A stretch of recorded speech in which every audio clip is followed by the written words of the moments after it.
you ever stumbled across something online and think, maybe I shouldn't have clicked that? That was me 2 months ago, late at night, scrolling through some obscure conspiracy forums. Nothing out of the ordinary, or so I thought. I've always been into puzzles. Crosswords, escape rooms, code challenges, anything that makes your brain hurt in a good way. So when someone posted about a hidden broadcast channel that apparently aired secret government communications encrypted in weird codes, my curiosity was instantly piqued. I clicked the link, of course, because what else was I going to do at 2 a.m.? The instructions were simple enough. Set up an SDR, tune into a frequency that wasn't listed on any public registry, and listen. That was it. No one really said what would happen, just vague promises like you'll know when it finds you. I rolled my eyes at the drama, but my fingers were already typing. By the next night, I had everything ready: laptop, SDR, headphones, and an old notebook that smelled faintly like dust and old coffee. I leaned the antenna against my window, rain tapping outside, and plugged in. The screen lit up, the frequency came alive, and nothing, just static. Then faintly I heard it. Not a voice, not music, just a rhythmic series of beeps, like Morse code, but different. I adjusted the settings, leaned closer, and the pattern became clearer. It wasn't random. Someone somewhere was sending these signals deliberately. The first few messages were easy enough to dismiss. A few numbers here, a few letters there, maybe a timestamp. But then I noticed something. One of the sequences matched the exact numbers on my utility bill. Not the total, not the account number, just random numbers that perfectly matched something in my personal life. My heart skipped a beat. I tried to convince myself it was a coincidence. It had to be, but the curiosity was already eating me alive. By the end of the night, I was scribbling sequences into my notebook, trying to decode patterns, trying to make sense of the impossible. The next night, the messages got stranger. I realized they weren't just numbers, they were instructions. Tiny, seemingly innocent things at first. Leave the front door unlocked. Check the mailbox at 3:17. Don't answer your phone at 7:04 in the morning. I didn't know what to make of it. Part of me wanted to laugh. Another part I didn't like admitting felt like I was being watched.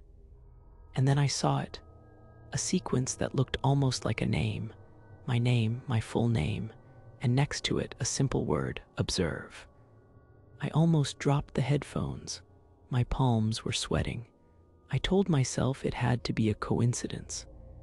Maybe some clever hacker had access to a bunch of public databases and just guessed.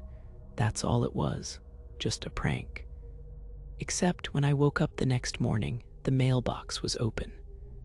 My door wasn't locked, and my phone had a missed call from a number I didn't recognize exactly at 7:04. That's when it clicked. Someone or something was tracking me, and the messages weren't random. They were personalized, direct, targeted. By that point, I was hooked. Obsessed, even. I had to figure out who was sending them, why, and what the hell observe meant. So I did what any sensible person with a slow burn obsession would do. I dove in headfirst. Over the next few nights, I became a code breaker. I wasn't trained professionally, but all my puzzle experience suddenly became relevant. I started jotting down everything: the sequences, timestamps, frequency fluctuations, even the minor static glitches. Every tiny detail felt like a clue. The first real breakthrough came when I noticed repeating patterns. Certain sequences appeared only after global events: elections, protests, corporate scandals. Other times, the sequences referenced local incidents, street names, store openings, even details about my own neighborhood.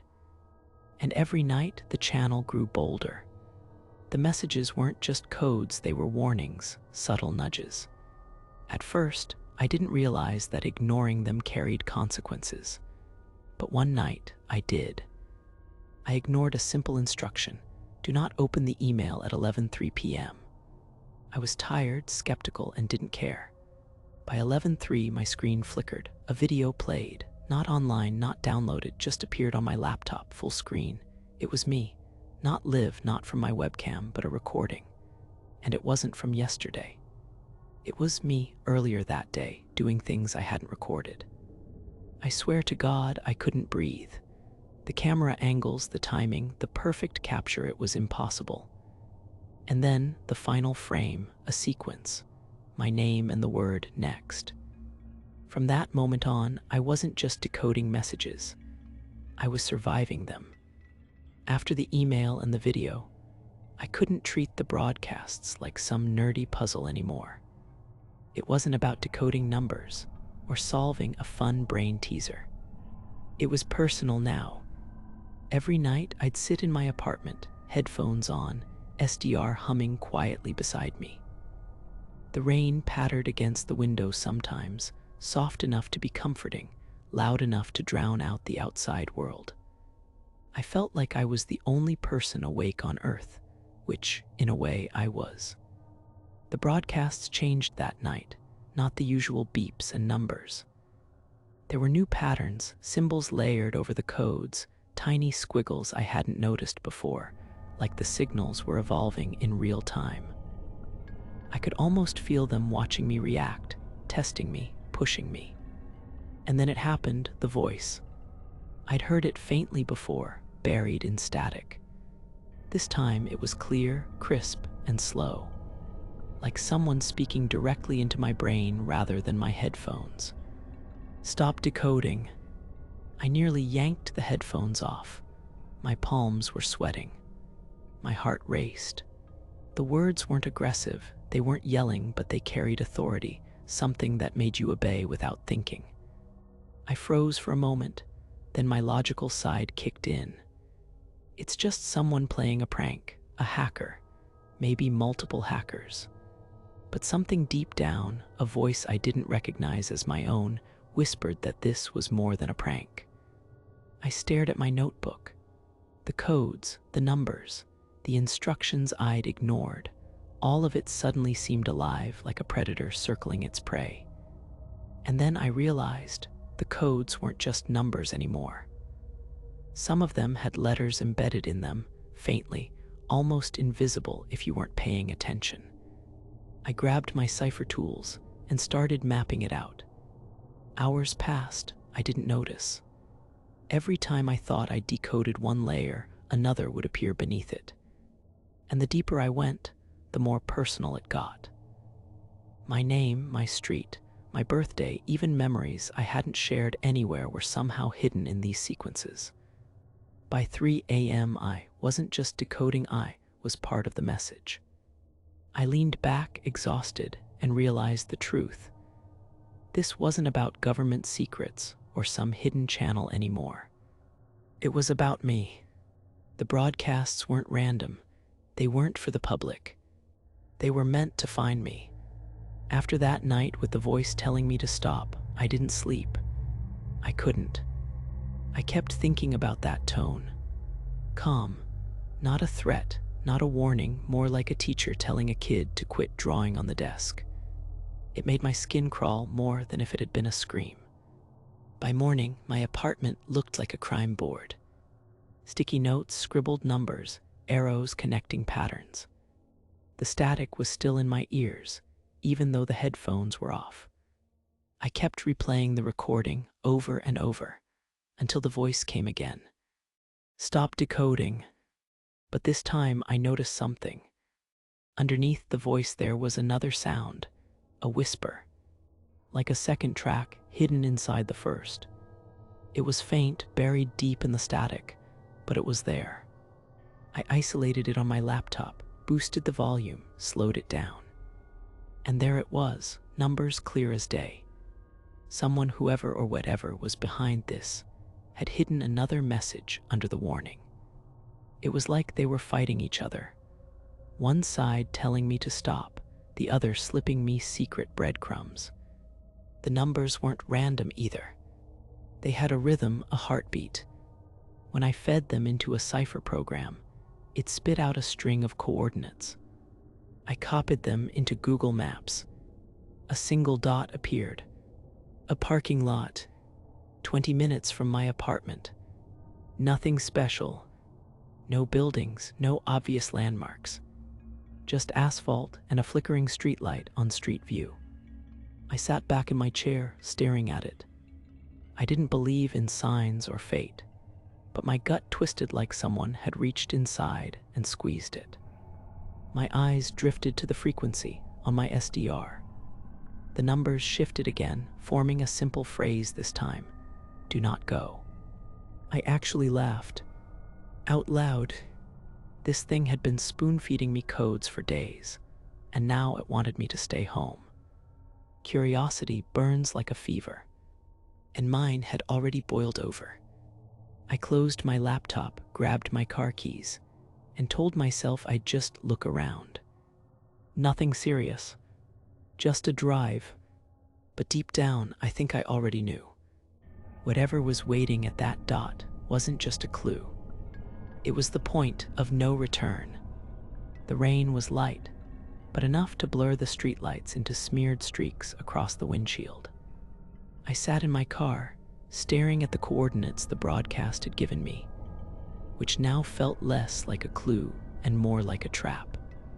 20 minutes felt like an hour. The parking lot was empty except for a single white van at the far edge, its engine off, headlights dark. Everything about it screamed wrong, but my feet wouldn't move. My hands gripped the steering wheel like it was a lifeline. I checked my phone, no messages, no new codes, but then it buzzed. Unknown number. I didn't answer. Another buzz. Then a text, just 3 words. We see you. My stomach dropped. I looked at the van. Shadows moved inside. Slow, deliberate. I wanted to leave, wanted to floor the gas. But some part of me, the part that had chased these codes this far, made me stay. I tried to convince myself. Maybe it was someone else. A prank, a coincidence, but deep down I knew better. Whatever was behind this channel, it had planned for me to be here. I sat for what felt like forever. Then a message flashed on my SDR screen. Not numbers this time, a single phrase. Open it. I shivered. Open what? The van, my car, the notebook. Before I could decide, the van's side door creaked open. Nothing came out, just the shadow of a person, tall, motionless, almost like they were observing me rather than moving. My instincts screamed at me to leave, but my brain, my stupid curiosity, told me to take a picture. I lifted my phone. Before I could focus, the shadow vanished. No footsteps, no engine, just gone. I drove home fast, heart hammering, barely noticing the rain. By the time I parked in my own driveway, my SDR lit up again. Static, then a voice. You were warned. And then silence. That night I couldn't sleep. The channel stayed quiet, almost taunting me. But in my dreams, I could hear the beeps. Faint, insistent, waiting. After the parking lot, I knew one thing. This wasn't just a game anymore. It wasn't code or puzzles. It was personal. The broadcasts changed. They stopped giving coordinates or cryptic symbols. Now they gave me my street, my apartment number, and my old passwords. Even details I hadn't shared online, things only I knew. At first, it was subtle. My laptop would crash if I ignored an instruction. My emails would vanish, little things. Then bigger things started happening. One night, someone tried to enter my apartment. The door handle rattled at 3 a.m. I called the police. They found nothing. No footprints, no forced entry, just me shaking and a note on my laptop. Numbers, my name, and one word, next. I unplugged everything, destroyed my SDR. I tried to escape it. But it followed me. Not physically, not literally, but in ways I can't explain. Receipts at the grocery store had sequences printed on them. Billboards flashed patterns I recognized.